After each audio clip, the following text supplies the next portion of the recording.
കുക്കറിലേക്ക് എണ്ണ ഒഴിച്ച് ഒരു പിടി സവാള കട്ട് ചെയ്തതും 4-5 വെളുത്തുള്ളി കട്ട് ചെയ്തതും ചെറിയ കഷ്ണം ഇഞ്ചി കട്ട് ചെയ്തതും 2 പച്ചമുളക് കട്ട് ചെയ്തതും കൂടി ചേർത്ത് വഴറ്റിയെടുക്കാം.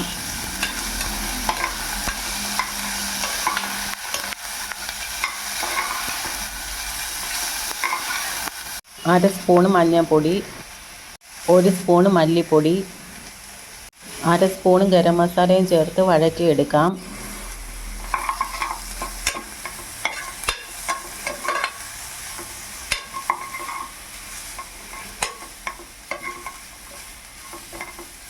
ശേഷം ഒരു തക്കാളി കട്ട് ചെയ്തതും കൂടി ചേർത്ത് വഴറ്റിയെടുക്കാം.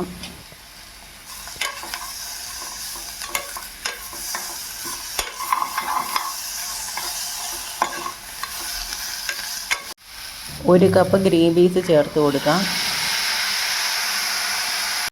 2 ഉരുളക്കിഴങ്ങ് കട്ട് ചെയ്തതും കൂടി ചേർത്ത് കൊടുക്കാം. അര കഷ്ണം ക്യാരറ്റ് കട്ട് ചെയ്തതും കൂടി ചേർത്ത് ഇളക്കി കൊടുക്കാം.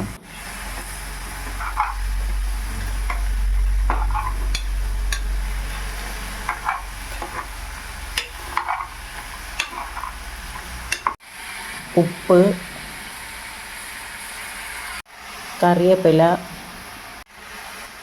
ആവശ്യത്തിന് വെള്ളം ഒഴിച്ച് ഇളക്കി കൊടുക്കാം.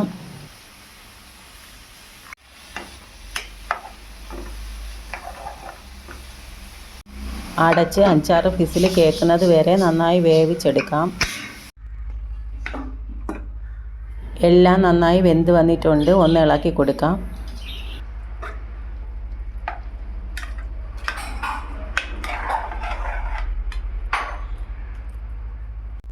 തിളപ്പിച്ചതിന് ശേഷം 1 കപ്പ് തേങ്ങാപ്പാൽ കൂടി ചേർത്ത് കൊടുക്കാം. ശേഷം ഫ്ലെയിം ഓഫാക്കി നല്ലതുപോലെ ഇളക്കി കൊടുക്കാം.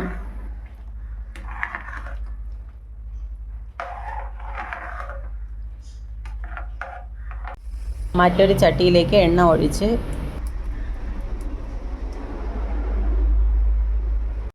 കടുക്,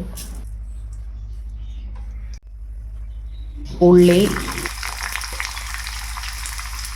കറിവേപ്പില,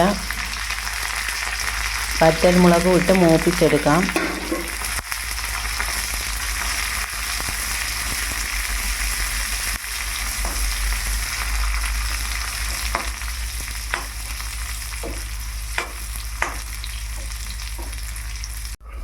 ശേഷം ഇതിലേക്ക് ചേർത്ത് കൊടുക്കാം.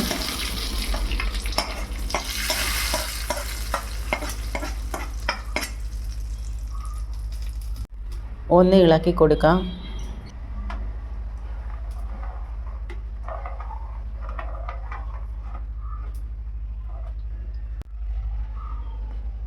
എളുപ്പത്തിൽ തേങ്ങാപ്പാൽ കുറുക്കിയ ഗ്രീൻ പീസ് കറി റെഡി.